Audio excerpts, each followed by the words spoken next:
Buenas tardes, bienvenidos y bienvenidas a esta primera emisión de La Hora Incógnita, primera emisión del 2026, y hoy tenemos una invitada de lujo. Estamos muy contentos de recibir a Ashi Tursi, que está conectada con nosotros vía Google Meet allí, porque tenemos un estreno en esta semana, este viernes, en la ciudad de Santa Fe, en el marco del ciclo Bizarro en Ojotas, de un documental que Ashi ha dirigido, un documental llamado Bizarrofilia, una película imperdible no únicamente para amantes del género, sino también para personas que se consideren cinéfilas y, por qué no, personas que estén también intentando descubrir algo que quizás desconocían. Ashi no solamente es directora, cineasta, productora, es también autora e investigadora. Ashi, ¿cómo estás? Gracias por concedernos estos minutos para charlar sobre tu obra. Buenas, ¿cómo están? Perdón, primero que no tengo cámara, perdón si escuchan ruido, perdón que me agarraron en un rato medio a las corridas, pero el ritmo de acá de Capital Federal, como sabrán quizás, es muy voraz. Es una selva vivir en Capital Federal y estamos tratando ahí de sobrevivir y de hacer cine. Pero bueno, muy agradecida primero con la gente del Cine Club por la invitación y segundo, Hernán, por este espacio que está buenísimo, cualquier espacio que se abra y donde podamos conversar de cine y demás. Por favor, Ashi, la verdad que es un placer enorme. Justamente veníamos hablando fuera de aire sobre bueno, la posibilidad de que en algún futuro visites la ciudad. El estreno de tu película viene como a coronar un poco una cartelera que venimos trabajando y puliendo, justamente películas que hayan pasado por el Buenos Aires Rojo Sangre, donde sabemos que tu documental tuvo una incidencia, si no me equivoco, en el 2024, se estrenó por allí. Sí, vos sabés que nosotros lo grabamos a principio de 2024 y más o menos con la intención de llegar a proyectarlo en el BARS, que nos parece una pantalla importantísima para todo este tipo de pelis. Estuvimos los últimos meses también con un contrarreloj muy salvaje para llegar a editarlo y demás. Después de la versión que se vio en el Rojo Sangre, se pulió bastante el material, se hicieron algunos ajustes, sobre todo de sonido. Así que la versión que van a ver ustedes es una versión premium. Si Bien. alguien la vio en el Rojo Sangre, acérquese igual, que hay un par de cositas diferentes. Qué bueno, qué bueno. Me gustaría saber, así medio como la previa al documental, cómo es la génesis, no solamente de la idea, ¿no? De cómo surge la idea de, bueno, vamos a hacer un documental para intentar reconstruir los pasos del bizarro en Argentina, pero me interesa saber de tu vida, de tu experiencia, de tu bibliografía, si se quiere, ¿qué lugar ha tenido el bizarro, ¿no? ¿Cómo llegás a ver las primeras películas de este género? ¿Cómo llega a tu vida? ¿Y cómo generás este primer interés? A ver, en casa siempre se vio mucho cine argentino por motivos random. Había funciones eventualmente en la televisión pública, o sea, en los canales de aire. Uh-huh. Nosotros veníamos de un hogar donde mis viejos eran docentes durante el menemismo, no nos podíamos permitir tener cable, entonces como que veíamos todo lo que pasaba en la televisión abierta, y los sábados y domingos, fundamentalmente los domingos, se pasaban muchas películas. Me acuerdo que estaban las carreras de TC 2000, que después no volví a ver una carrera de autos en la vida.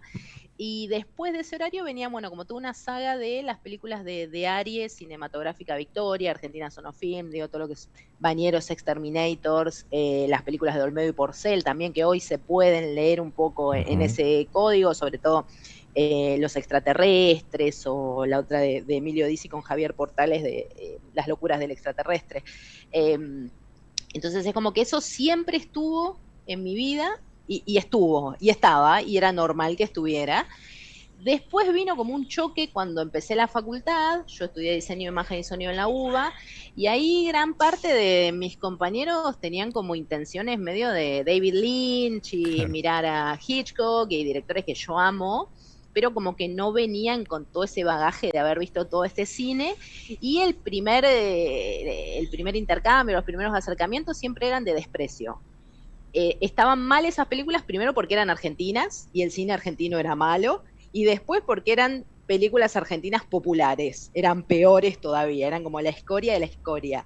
Y fue tipo, no, capo, pero yo me crié viendo esto, a mí me da una sensación de hogar, digo, me remite a mi familia, a mi infancia.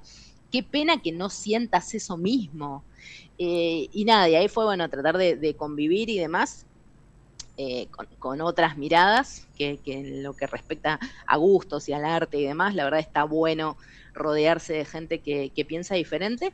Y de unos años después, también estando en la facultad, casi llegando al último año, yo tenía Fotolog en aquel entonces, y una persona que tenía como contacto promociona que va a estrenar una película hecha con amigos, una película que se llamaba Masacre Marcial, y que era una película argentina que retomaba un poco estas cosas de exterminators, de ninjas, y era, yo, justo en ese momento yo estaba cursando una materia que se llamaba difusión, algo así, y ellos lo que te explicaban era, bueno, cómo hacer la carpeta para presentar al Inca, cómo ir a pedir un fondo de fomento, hablaban de concursos y demás internacionales, y siempre explicaban como la vía institucional, ¿no? De cómo hacer una película. Claro. Y yo de pronto me estaba encontrando con que alguien había hecho una película de ninjas durante los fines de semana con los amigos y la iba a estrenar en un bar, y fue un flash total. Y me acuerdo que fui a esa programación, a esa proyección, y fue como el antes y después. Claro. Tipo, hay más gente que hace este tipo de cine. Porque vos pensás que yo te estoy hablando del año 2007. No teníamos Instagram, apenitas estaba apareciendo Facebook. Entonces la difusión y todo esto de las cosas que se hacen sin guita era como mucho más complicada. Aparte yo vivía en Escobar, que queda más o menos a 50 kilómetros de Capital Federal. Entonces no estaba tanto en la movida que sí empezaba a ver en Capital, con Buenos Aires Rojo en Sangre y demás. Entonces era como todo un mundo a descubrir, y después vi que estaban, no sé, las películas de Plaga Zombie, Ultra Toxic, un montón de películas que eran una locura total, y dije, no, pará, este es mi lugar, hola, me puedo quedar, y me dijeron, sí, somos 3 gatos locos, quédate, y ahí es como que mal fui, no sé, yo hice otras pelis y demás, pero siempre con un pie acá, digo, es lo que me gusta, y en un momento se dio un punto de inflexión en que empecé a escribir para algunos medios, como en el año 2016 y demás, y las notas que más llegada tenían eran sobre este tipo de películas. Y dije, bueno, listo, acá yo me tengo que especializar en esto porque hay un nicho. Hoy día hay muchos más comunicadores, youtubers y demás que se ocupan del terror argentino. Pero nada, es como que se fueron encadenando solas muchas cosas que eran que me llevaron a hacer el documental. Claro. Vos sabés que una de las cosas que más me interesó del documental es esta idea de que en Argentina existe un cine que podría llamarse alternativo. No porque sea distinto, porque tenga otro valor, sino porque muchas veces pasa por circuitos que no llegan al interior del país. Y esto, bueno, yo que formo parte de Cineclub, donde tenemos este ciclo bizarro hace casi 30 años, o sea, yo no formo parte hace 30 años, pero me acuerdo que las primeras funciones se hacían proyectando VHS que conseguían cuando viajaban a Buenos Aires. Nos damos cuenta de que hay un cine, podríamos calificar de alternativo, pero que es sin dudas un mundo paralelo a lo que muchas veces se conoce como, bueno, el cine argentino más prestigioso. Y hay que analizar el por qué no se lo valora de la misma manera. Bueno, y no solo eso, ahí tenés un punto que es cuando, a ver, hay consensos que se van construyendo socialmente a través de lo que manifiesten los espectadores, a través de lo que construya la crítica, a través de lo que aporten también los libros de historia. Allá por el 90 y pico, a la vez que empezaba el nuevo cine argentino, Pisa Birrafazo y demás de grandes películas que retrataron un momento histórico, social muy, muy puntual, y que tuvieron un acercamiento a las problemáticas sociales desde una óptica que quizás no se tenía antes, porque el cine de los 90 venía siendo todo muy comodines y cosas, películas con, no sé, producciones con Susana Jiménez, un cine mucho más comercial y quizás sin tanta carga social. En ese mismo momento empiezan a surgir Plaga Zombie y demás. Y festivales como Bafisi, revistas como El Amante y demás, a la hora de hablar del nuevo cine independiente argentino o del nuevo cine argentino, omitieron deliberadamente todas estas producciones fantásticas. Quizás porque no tenían acceso, quizás como se hacían en video y no se hacían en fílmico directamente, eran consideradas que por formato no eran dignas de ser llamadas cine. Entonces ahí cuando se fue construyendo la historia del cine argentino de los 90, principios de los 2000, ya por los medios más hegemónicos, estas películas son dejadas fuera del radar. Por eso es que viene todo este laburo de reivindicación, no solo mío, años después. Y es importante esto que mencionás, Hernán, de alternativo, digo. Actualmente el cine argentino está sufriendo un proceso de vaciamiento, todo lo que es el fondo de fomento a partir del 1 de enero de 2028, creo que es, o 28-27, ya no se cobra, o sea, siguen recaudando, pero no Sí. se cobra, va al Tesoro y las partidas para el Inca se van a asignar desde el Tesoro, que va a quedar a discreción y todos sabemos que la tendencia de esa discreción es no. Para que exista este cine alternativo, tiene que existir ese otro cine más institucionalizado, porque nosotros somos un otro de. Claro. Si no existe ese de, no existimos nosotros tampoco. Nosotros somos como una forma alternativa de hacer cine, pero tiene que ser alternativa a una forma institucional. Nada, al final del docu hablamos y pensamos que, y lo hablamos en una Argentina completamente diferente a la de hoy, que una vez por semana yo siento que me resetean el país y que vivo en otro lado. Cuando lo hablábamos decíamos, bueno, este cine va a seguir existiendo, sí, va a seguir existiendo porque nos gusta hacer estas películas y demás, pero tío, hoy hablando con colegas no tenemos mucho ánimo de hacer películas. Complicados, sí, espero que se nos pase, ¿no? Claro, no, obviamente que digo, ¿no? El contexto puntual de este momento no es el mismo que en la década de los 90 o al principio de los 2000, aunque fue a principios de los 2000 fue bastante convulsionado el contexto, pero de alguna manera estas películas, no sé si todas, pero muchas, responden también a un contexto, ¿no? Muchas tienen tintes contestatarios, lo cual las hace para mí mucho más interesantes, y creo que de alguna manera muchas son hijas de su contexto, me parece. Bueno, completamente. Ahí ustedes tuvieron un montón de proyecciones estalladas de Godzilla en Santa Fe. Sí. Godzilla en Santa Fe me parece una película que tiene una postura política clarísima, que se apoya en el bizarro para criticar un montón de problemas de las instituciones, hace un montón de revisiones sobre, bueno, la policía funciona así, los narcos funcionan así, y es magnífico porque te lo hace desde un costado humorístico, pero vos decís, loco, qué huevos que tiene esta película. Y eso me parece que es lo que está bueno en el bizarro, que quizás como estás dentro de un código un poco más lúdico, puedes pinchar un poco más. Y como es un circuito más chiquito, no tenés miedo de que aparezca de que te dejen una bala en la puerta de tu casa, tipo, ¿qué dijiste? Claro. Como que estás un poquito más a salvo. No quiero no mencionar tu libro, Insólito y Fantástico, el otro cine argentino, primero porque lo adquirí hace relativamente poco y todavía me estoy sumergiendo en él, pero me gustaría preguntarte, bueno, las inquietudes son similares, me parece, entre el libro y tu documental, pero ¿qué llega primero y cómo pudiste abordar la investigación que desemboca en esta publicación, teniendo en cuenta muchas veces la bendita problemática que tenemos con el archivo en Argentina, con el archivo cinematográfico? Bueno, el libro surge un poco de que siempre tenía ganas siempre tenía como proyecto personal y como propósito de fin de año, no cumplido hasta que lo cumplí, escribir un libro de cine argentino. Me había interesado en su momento por la comedia, quería escribir algo en particular sobre la comedia. Me armé un listado de todas las películas argentinas consideradas comedia hasta, no sé, hasta aquel momento donde me iba a poner a escribir el libro, que habrá sido, no sé, 2013. Me fijo cronológicamente la primera, Pancho Talero. Pancho Talero en 1900, antes de 1920, la primera peli que se considera comedia. Era un personaje del cómic, de las historietas que la trasladaban al cine y demás. No, está perdida. No se puede ver, no se conservaron copias, ahí ya me frustré y todo ese proyecto murió. Con Insólito y Fantástico me pasó que durante la pandemia hice un listado de todas las películas argentinas de género fantásticos que estaban online en su momento, que se podían ver, porque viste que en pandemia empezaron a liberar muchas Sí. películas.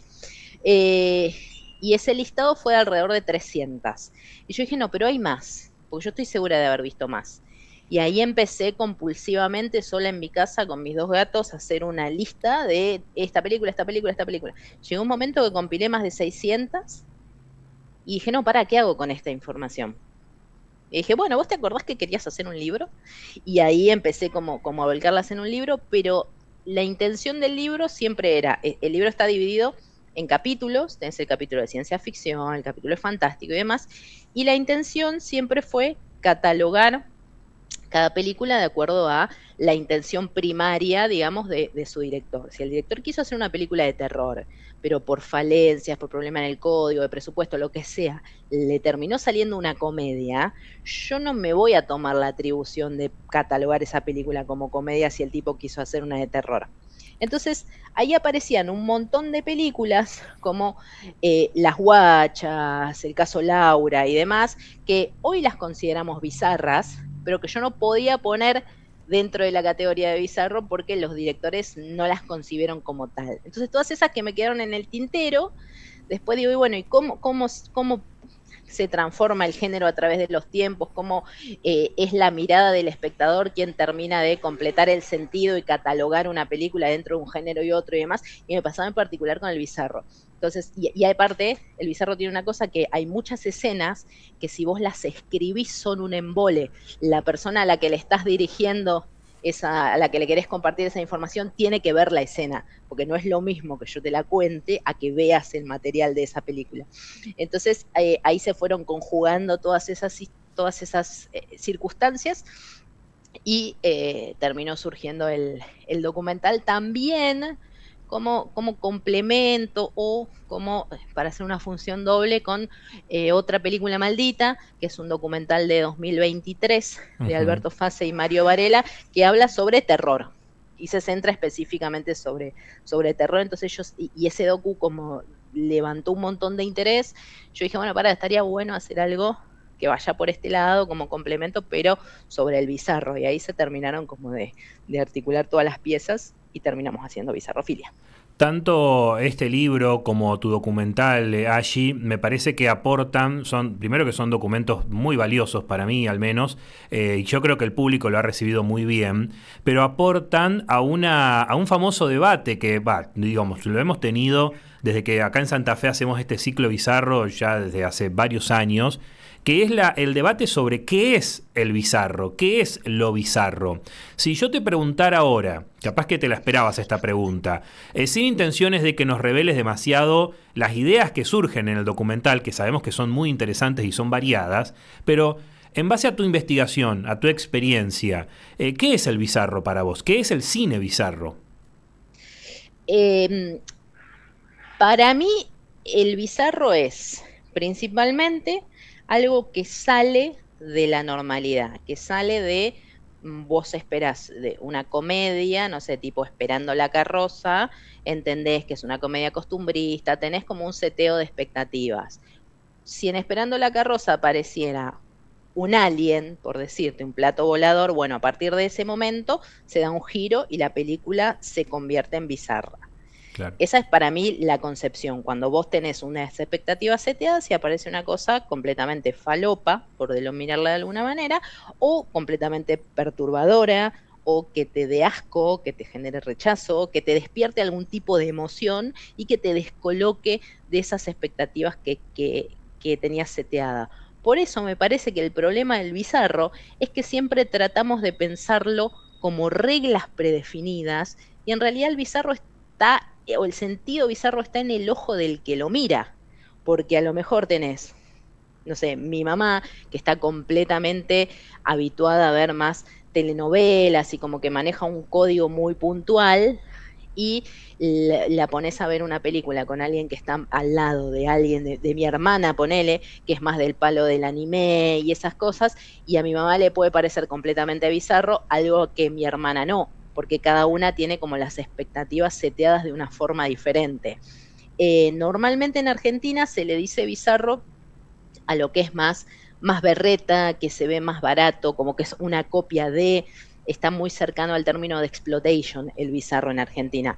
Pero yo en estos últimos tiempos, hablando con más gente, porque aparte acá en Buenos Aires también estamos organizando un cineclub bizarro, y debatiendo un poco qué es el bizarro, qué no. El año pasado, junto con Valeria Arévalos, que está en el documental, que somos parte de Grupo Indómito, un grupo de investigación, publicamos un libro con varios artículos de varios autores donde tratamos de pensar qué es el bizarro. Hay un artículo que es loquísimo, que te encuentra cómo toda la estética del franquismo en España era bizarra, porque Franco se equiparaba a Jesucristo, se equiparaba Claro, a Dios.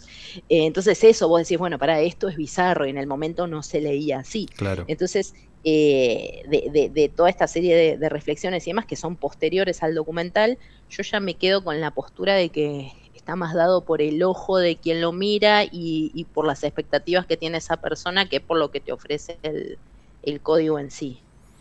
Por eso es más difícil de definir todavía. Claro, sí, y lo hace también muy interesante porque me gusta este concepto de que está en el ojo del espectador. No hay una definición concreta y creo que nunca vamos a llegar, al menos a ponernos de acuerdo sobre lo que es el bizarro, sobre lo que debería ser. Yo tenía una profesora en la carrera de locución que me retaba porque me decía que bizarro en realidad es otra cosa totalmente distinta y me lo peleaba. Me decía, no, bizarro significa valiente.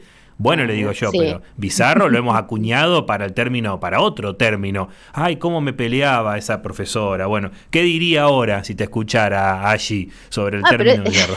eso también es cierto, Sí, que si vos vas a la Real Academia Española y buscas bizarro, lo primero que te dice es aguerrido, valiente. claro, Pero también es cierto que el propio lenguaje se va modificando, se va cambiando, va mutando con el tiempo. O sea, no estamos con un lenguaje, con una lengua muerta. claro. Y entonces también entender que cosas que, no se me ocurre ningún ejemplo en particular, pero cosas que nosotros cuando éramos chicos, términos que se usaban para denominar una cosa, ahora se usan para denominar otra.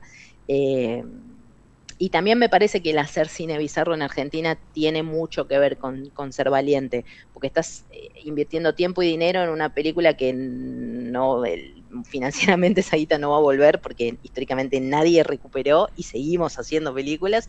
Y también valiente por esto que decía recién de Godzilla en Santa Fe, de ir contra la corriente y de levantar la mano y de denunciar a tu manera, con tus recursos, a través de la risa. Nada, me parece que también es una gran acepción la de valiente, pero qué pena cuando alguien se te queda con una sola definición y te pelea, ¿no? Dale, Sí. puede significar dos cosas. Claro, tal cual. Y última pregunta de mi parte, porque no te queremos robar mucho más tiempo allí. Preguntarte si hay planes en un futuro, sabemos todo lo que está pasando a nivel producción cinematográfica en Argentina, pero teniendo en cuenta lo que surge a partir del libro, ¿hay expectativas o posibilidades de una, no sé, una secuela, digo, del documental o un proyecto audiovisual nuevo en el horizonte? Mira, del docu en sí, nosotros grabamos alrededor de 25 horas de material, que mi primer corte tenía como 5 horas, el editor me quería matar, no puede entrar todo esto. Era 5 horas de entrevistas, todavía no estaba puesto el material de archivo. Claro. Entonces quedó un montón de material afuera. El tema es que para mí es como un ciclo que ya está, ¿viste? Cuando ves una película y sacan una secuela y otra secuela Sí, y otra secuela. Me parece que está bueno hacer un corte acá y seguir quizás difundiendo el bizarro desde otros espacios como ser, no sé, organizar el cineclub como organizan ustedes y demás. Yo en lo personal, todo ese material que quedó, no sé, en algún momento dijimos, bueno, vamos a hacer una serie, qué sé yo, pero para mí ya está como, es un buen corte haber hecho el documental, que tuvo un recorrido resarpado, estuvimos en el Gaumont, estuvo en el Festival de Sitges. Me parece que ya después de esta presentación en Santa Fe, probablemente le encontremos la vuelta para que esté online, como para que llegue a lugares donde no es fácil trasladarse físicamente, coordinar un espacio y demás. Yo en lo personal me estoy interesando ahora por todo lo que es el género de found footage. Hay como una variante del found footage que es unas películas que se llaman Screen Life, que son cosas que pasan a través de una pantalla de la computadora. Entonces te muestran cómo alguien navega, busca y demás. Como que estoy pensando, les voy a tener una primicia total, pero estoy pensando todavía.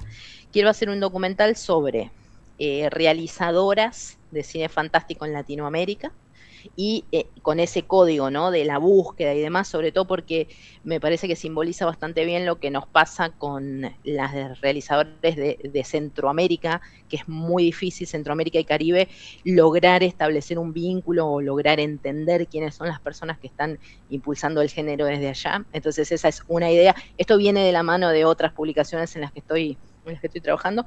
Y por otro lado, también quiero hacer una peli de fan footage, como de metraje encontrado.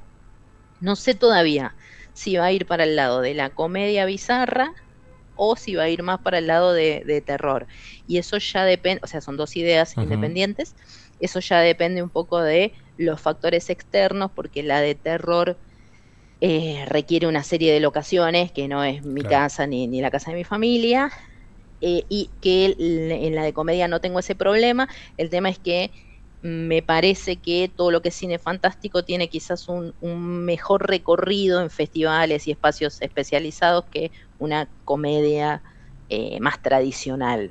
Entonces ahí es como una puja constante entre, bueno, ¿qué se puede ver más?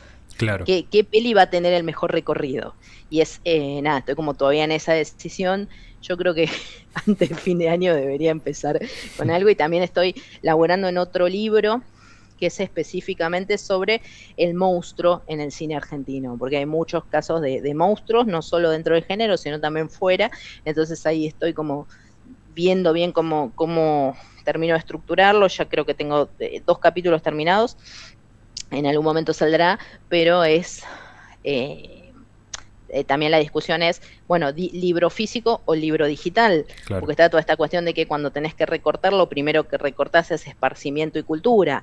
Entonces, nada, son todas discusiones que hacen que me acueste y que hasta que me quedo dormida pasan 4 horas, porque son discusiones que se dan dentro de mi cabeza constantemente. Pero bueno, creo que yo siempre tuve la estrategia de hacer varias cosas en paralelo hasta que una se destraba, y voy a seguir por esa vía. Muchos proyectos para el futuro, Ayi. La verdad que te deseamos todos los éxitos. Desde este lado vas a tener siempre un espacio para poder charlar. La próxima, si querés, podemos hablar. Me quedaron muchas cosas en el tintero. Sabemos que tenemos que cortar ahora, pero bueno, quizás la próxima podamos hacer algo un poco más, que vaya por otra tangente. Agradecerte por todo lo que has hecho. Nos encanta tu obra, tanto el libro, que yo lo estoy leyendo hace relativamente poco, como tu documental, que me parece fascinante. Como para cerrar, te voy a pedir algo que no te había pedido, no te había dicho que te iba a pedir, que es si te animás a hacer una invitación para este viernes, en el marco del ciclo Bizarro en Ojotas, para ir a ver tu película Bizarrofilia. Uy, me encantaría tener cámara, pero vamos. Hola, ¿cómo están? Mi nombre es Ayi Tursi. Los quiero invitar este viernes en el Cine América, que van a estar dando Bizarrofilia. Aprovechen que es una de las últimas proyecciones presenciales de Bizarrofilia.